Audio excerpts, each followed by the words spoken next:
পুরান ঢাকার জাহাজবাড়ি দখলে নেয়ার কায়দায় এবার সাবেক এমপির অনুসারীরা চকবাজার থানা এলাকার নলগোলা রাজবাড়ি দখলে নেয়ার উন্মাদনায় মেতে উঠেছেন বলে অভিযোগ পাওয়া গেছে। বৃহস্পতিবার ২ সেপ্টেম্বর সরকারি ছুটি এবং অন্যদিকে বিকেল থেকে আইনশৃঙ্খলা বাহিনী যখন শারদীয় দুর্গাপূজার প্রতিমা বিসর্জনের নিরাপত্তায় ব্যস্ত, ঠিক তখন ঢাকা ৭ আসনের সাবেক এমপি হাজী সেলিম ও তার সন্তান সোলাইমান সেলিমের সহযোগীরা নলগোলা রাজবাড়ির খোলা জায়গা দখলে নেওয়ার চেষ্টা চালায়। ভাওয়াল রাজার এই সম্পত্তির মালিকানা নিয়ে এখনও ভাওয়াল স্টেট ওয়াকফ এবং ঢাকা দক্ষিণ সিটি কর্পোরেশনের মধ্যে মালিকানা নিষ্পত্তির মামলা চলছে। এর আগে বিগত মেয়ারের সময় এই সম্পত্তি অবৈধ দখলদার মুক্ত করে ৩০০ কোটি টাকার সম্পদ উদ্ধারের দাবি করে ঢাকা দক্ষিণ সিটি কর্পোরেশন।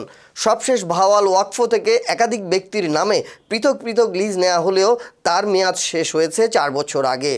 উল্লেখ্য, প্রত্নতত্ত্ব বিভাগের তালিকাভুক্ত নলগোলা রাজবাড়ি রাষ্ট্রের একটি ঐতিহাসিক স্থাপনা।